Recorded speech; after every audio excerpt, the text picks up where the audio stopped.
বগুড়ায় প্রকাশ্যে রকি নামের এক যুবককে কুপিয়ে হত্যা করেছে দুর্বৃত্তরা। বিস্তারিত থাকছে এস এম দৌলতের প্রতিবেদনে। বৃহস্পতিবার দুপুরে শাহজাহানপুর উপজেলার বনানী এলাকায় এ ঘটনা ঘটে।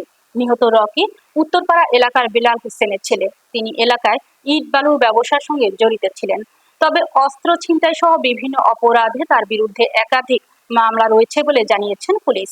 জানা যায়, বৃহস্পতিবার দুপুরে বনানী কাস্টমস অফিসের সামনে একদল দুর্বৃত্ত রকি নামের ওই যুবককে কুপিয়ে ফেলে রেখে যায়। পরে খবর পেয়ে পুলিশ ঘটনাস্থলে গিয়ে মরদেহ উদ্ধার করে।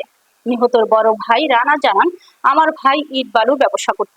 বৃহস্পতিবার মোবাইলে কল দিয়ে তাকে বনানী এলাকায় ডেকে নিয়ে যায়। পরে দুপুরে এলাকার লোকজনের কাছে শুনতে পাই তার লাশ পড়ে আছে।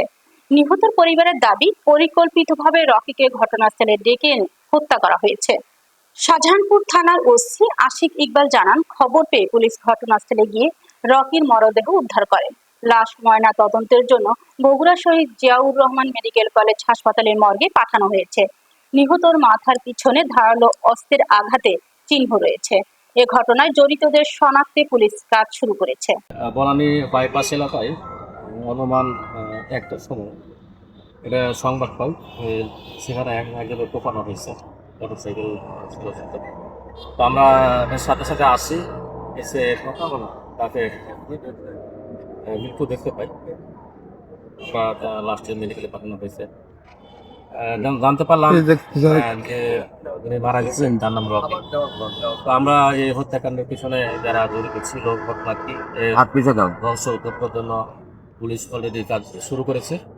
আমরা খুব তাড়াতাড়ি এর পেছনে রহস্য উদ্ঘাটন এবং এর সাথে যারা জড়িত তাদের গ্রেফতার করতে পারবো।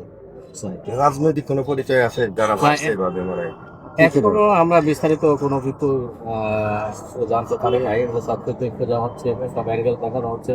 তো প্রাথমিকভাবে ধারণা করতেছি যে তার পরিবারের সাথে কথা বলে যে এই পেছনে কোনো পূর্ব শত্রুতা থাকতে পারে, এটা প্রাথমিক ধারণা।